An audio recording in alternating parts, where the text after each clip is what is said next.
Assalamualaikum. Ada yang perlu dibantu, Pak? Bu, ada obat ini, Bu. Bentar. Oh, ada, Pak. Bentar ya, saya ambilkan dulu. Ini, Pak. Harganya Mahal ya, Bu ya? kenapa, Pak? Kemarin saya nggak begitu, Bu. Gimana nih Bapak belinya? Kemarin katanya di online, Bu. Itulah, Pak. Makanya kita sebagai konsumen harus bijak membeli obat apalagi melalui online ya, Pak ya. Kenapa saya bilang begitu? Karena obat-obat melalui online itu kita tidak tahu keamanan dan keasliannya. Dia kan tidak melalui distribusi, tidak jelas kita. Kalau membeli obat yang aman dan asli itu biasanya kita wajib beli di apotek atau di toko obat. Itu udah jelas karena pemesanan obat ini melalui surat resmi, ya.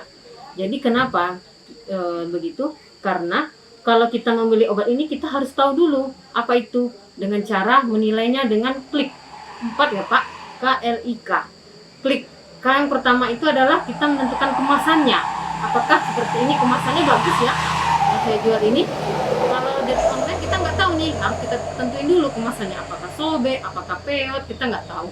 Kemudian klik yang kedua itu label. Kita harus tahu labelnya, ya, jelas labelnya, produsennya siapa, ya. Kemudian yang ketiga yaitu izin edar, yaitu ada Balai POM-nya. Jelas di sini tertera ada Balai POM-nya. Yang keempat itu kadaluarsa, itu yang lebih penting. Itu yang lebih penting di pembelian online ini, Pak. Kenapa? Karena ada aja produsen nakal yang merubah tanggal kadaluarsanya.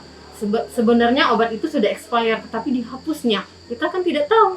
Makanya lebih baik kita harus membelinya di apotek atau toko obat. Karena izinnya udah jelas, barang masuknya udah jelas. Begitu, Pak, kira-kira. Jadi sebaiknya kita harus tahu, sebagai konsumen yang baik, kita harus menentukan klik tadi. Itu, Pak. Jadi bagaimana, Pak? Mau dibeli atau tidak? Ya, saya beli yang ini, Bu. Jadi pesan saya, hati-hatilah membeli obat secara online. Kita harus bijak sebagai konsumen untuk membeli obat secara online. Ya, Pak ya? Ya, Bu. Ya, Bu. Terima kasih. Ini ya, Pak ya. Silakan diminum sesuai anjuran 1 kali sehari. Terima kasih, Bu.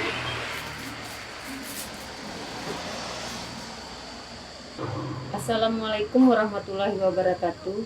Saya Apoteker Neni Hendriani Sarjana Farmasi mengucapkan selamat memperingati Hari Apoteker Sedunia 25 September tahun 2020.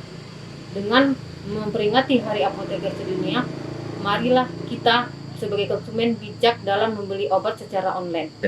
Ingat klik, cek kemasan, cek label, cek izin edar, dan cek kadaluarsa obat. Selalu tetap menjaga protokol kesehatan demi memutus rantai penyebaran COVID-19. Wassalamualaikum warahmatullahi wabarakatuh.